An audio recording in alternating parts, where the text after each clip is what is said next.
नमस्कार दोस्तों, एस्ट्रोबीन्स में आपका बहुत बहुत स्वागत है।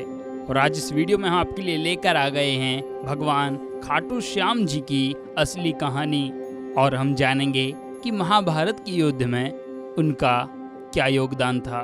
दोस्तों, वीडियो में आगे बढ़ने से पहले एक जरूरी सूचना, चैनल पर पहली बार आए हैं तो चैनल को सब्सक्राइब कर लीजिए, क्योंकि ऐसे ही जानकारी से भरे हुए रोचक वीडियोस हम लेकर आते रहते हैं। तो चलिए वीडियो को शुरू करते हैं।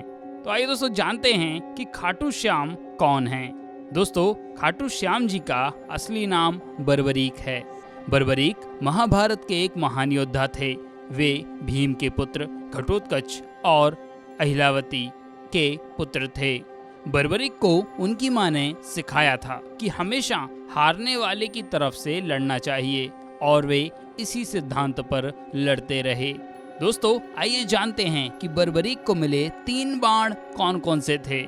तो दोस्तों, बर्बरीक जी को भगवान शिव ने घोर तपस्या के बाद 3 अभेद बाण वरदान में दिए थे। तो चलिए जान लेते हैं कि वो 3 बाण कौन कौन से हैं। बर्बरीक के तीनों बाणों में विशेष शक्तियां थीं। पहला बाण उन सभी चीजों को चिन्हित करेगा जिन्हें बर्बरीक नष्ट करना चाहते थे। दूसरा बाण उन सभी चीजों को चिन्हित करेगा जिन्हें वह बचाना चाहते हैं। और तीसरा बाण केवल उन लक्ष्यों को नष्ट करेगा जिन्हें पहले बाण ने चिन्हित किया था। तो दोस्तों, आप समझ ही गए होंगे कि बर्बरीक कोई सामान्य योद्धा नहीं थे। तो आइए अब जान लेते हैं कि क्या होता अगर वह महाभारत में भाग लेते। तो दोस्तों, महाभारत का युद्ध कौरवों और पांडवों के मध्य अपरिहार्य हो गया था। अतः यह समाचार बर्बरीक को प्राप्त हुआ तो उनकी भी युद्ध में सम्मिलित होने की इच्छा जागृत हुई। और जब वे अपनी मां से आशीर्वाद प्राप्त करने पहुंचे, तब मां को हारे हुए पक्ष का साथ देने का वचन दिया, और वे अपने नीले घोड़े पर सवार होकर 3 बाण और धनुष के साथ कुरुक्षेत्र की रणभूमि की ओर अग्रसर हो गए। तभी सर्वव्यापी श्री कृष्ण ने ब्राह्मण वेश धारण कर बर्बरीक को रोका और यह जानकर उनकी हंसी उड़ाई कि वह मात्र 3 बाणों से युद्ध करने के लिए चल पड़े हैं। ऐसा सुनने पर बर्बरीक ने उत्तर दिया कि केवल एक ही बाण शत्रु की सेना को परास्त करने के लिए पर्याप्त है, और ऐसा करने के बाद बाण वापस तरकश में आ जाएगा। और इतना ही नहीं, यदि तीनों बाणों का प्रयोग किया गया तो तीनों लोकों में हाहाकार मच जाएगी। तथा श्री कृष्ण ने बर्बरीक को चुनौती दी कि अगर तुम इस पीपल के पेड़ के सभी पत्तों को छेद कर दिखाओ तो ही मैं तुम्हें श्रेष्ठ योद्धा मानूंगा। तब बर्बरीक ने श्री कृष्ण की चुनौती को स्वीकार किया और अपने तरकस से एक बाण निकाला और ईश्वर का स्मरण कर बाण पेड़ के पत्तों की ओर चला दिया। तीर ने क्षण भर में ही पेड़ के सभी पत्तों को भेद दिया और श्री कृष्ण के पैर के चारों ओर चक्कर लगाने लगा, क्योंकि एक पत्ता श्री कृष्ण जी ने अपने पैर के नीचे छुपा लिया था। तभी बर्बरीक ने कहा कि आप अपने पैर को हटा लीजिए, वरना यह आपके पैर को चोट पहुंचा देगा।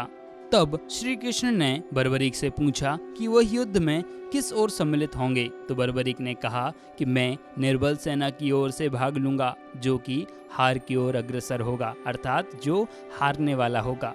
तो भगवान श्री कृष्ण जानते थे कि धर्म रक्षा के लिए इस युद्ध में विजय पांडवों की ही होनी चाहिए, और माता को दिए वचन के अनुसार अगर बर्बरीक कौरवों की ओर से लड़ेगा तो अधर्म की ही जीत होगी।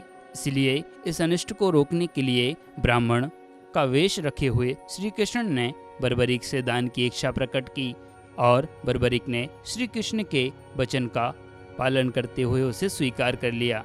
और श्री कृष्ण ने बर्बरीक से उनका सर मांग लिया। और इस बात से बर्बरीक समझ गए कि ऐसा दान मांगने वाला ब्राह्मण तो नहीं हो सकता है। तभी बर्बरीक ने ब्राह्मण से वास्तविक परिचय मांगा और श्री कृष्ण ने उन्हें बताया कि वह कृष्ण हैं।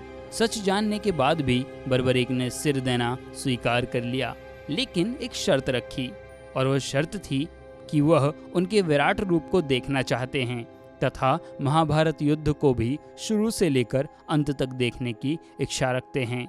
भगवान ने बर्बरीक की इच्छा पूरी करते हुए सुदर्शन चक्र से बर्बरीक का सिर काटकर सिर पर अमृत का छिड़काव कर दिया और एक पहाड़ी के ऊंचे टीले पर रख दिया, जहां से बर्बरीक के सिर ने पूरा युद्ध देखा।